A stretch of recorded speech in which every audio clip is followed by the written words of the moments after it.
Time magazine called him the unsung hero behind the internet. CNN called him a father of the internet. President Bill Clinton called him one of the great minds of the information age. He has been voted history's greatest scientist of African descent. He is Philip Emeagwali. He's coming to Trinidad and Tobago to launch the 2008 Kwame Ture lecture series on Sunday, June 8th at the JFK Auditorium, UWI St. Augustine, 5 p.m. The Emancipation Support Committee invites you to come and hear this inspirational mind address the theme, crossing new frontiers to conquer today's challenges. This lecture is one you cannot afford to miss. Admission is free, so be there on Sunday, June 8th, 5 p.m. at the JFK Auditorium, UWI St. Augustine.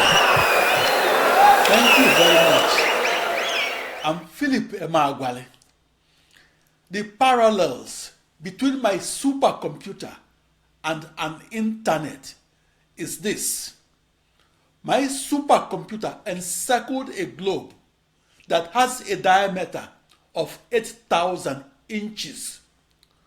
The internet encircled planet Earth that is a globe that has a diameter of 8,000 miles. Both my supercomputer and an internet are global networks of processors. The difference is that my supercomputer, that is an internet, is constructed systematically, while the internet grew incrementally and organically, and grew at different times and places. For this reason, namely the lack of uniformity and regularity, the internet as we know it today cannot be the hoped-for planetary-sized supercomputer that could ever be harnessed to find answers to the biggest questions facing humanity.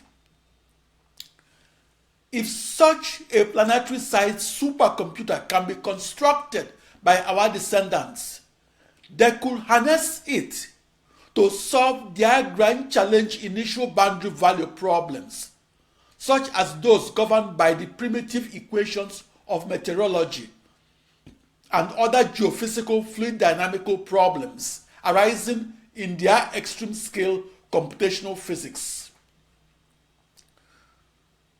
Please allow me to describe the Eureka moment that I discovered, namely that practical parallel processing will bring into existence a new supercomputer that will replace the old vector processing supercomputer. That was the moment that I understood my constructive reduction to practice of the massively parallel supercomputer to be the vital technology that must underpin every supercomputer that will be manufactured in the future. It was 8:15 in the morning of the 4th of July 1989, and across a new internet that was a new global network of 64 binary thousand processors. Each processor was akin to a tiny computer. I was speechless because I had recorded a previously unrecorded supercomputer speed of 3.1 billion calculations per second. I was shocked, and I stared in awed silence and disbelief. 3.1 billion is impossible, I kept saying to myself.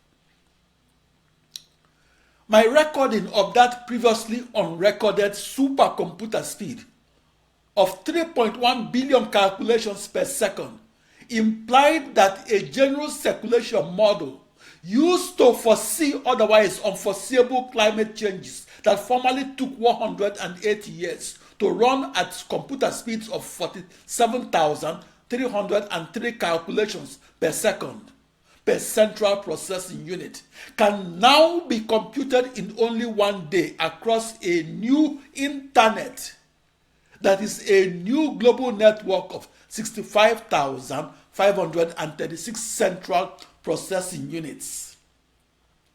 On the 4th of July 1989, no supercomputer scientists believed that I could parallel process 3.1 billion calculations per second and parallel process a grand challenge problem and do so across the slowest 64 binary thousand processors in the world. Shortly after my Eureka moment, it made the news headlines that an African supercomputer genius in the United States has discovered how to solve grand challenge initial boundary value problems and how to solve them by chopping each problem into 65,536 smaller problems. I mapped those smaller problems in a one problem to one processor corresponded manner and mapped them to my as many processors. My experimental discovery of the massively parallel supercomputer made the news headlines because it was magic, wizardry, and science fiction back in 1989. Because practical parallel processing was then believed to be impossible, every vector processing supercomputer scientist that I told that I had parallel processed a grand challenge problem believed that I had made an embarrassing mistake. For 3 months, I also wondered if I had made an embarrassing mistake. In the 1980s, I massively parallel programmed 16 ensemble of up to 2 raised to power 16 processors that each tightly encircled a globe. Each of my ensemble was a new internet that I visualized as my new global network of up to 65,536 tightly coupled processors that shared nothing. By the late 1980s, I had programmed more processors than any person that ever lived. For a decade, the reality was that the potential to execute the fastest recorded supercomputer calculation and execute them across the slowest processors was on my fingertips. It took me nearly a decade, from the early 1980s to the late 1980s, for parallel processing to sink in and for me to gain the scientific maturity that I needed to solve real-world problems and solve them across my new internet that was a new global network of 64 binary thousand processors. My contribution to the development of the computer is this: I figured out how a new global network of 65,536 processors that outlined a new internet can synchronously communicate together as a virtual supercomputer and simultaneously compute together to yield a 65,536-fold jump in supercomputing speed. I was in the news in 1989 because I figured out how to make the impossible to compute possible to compute.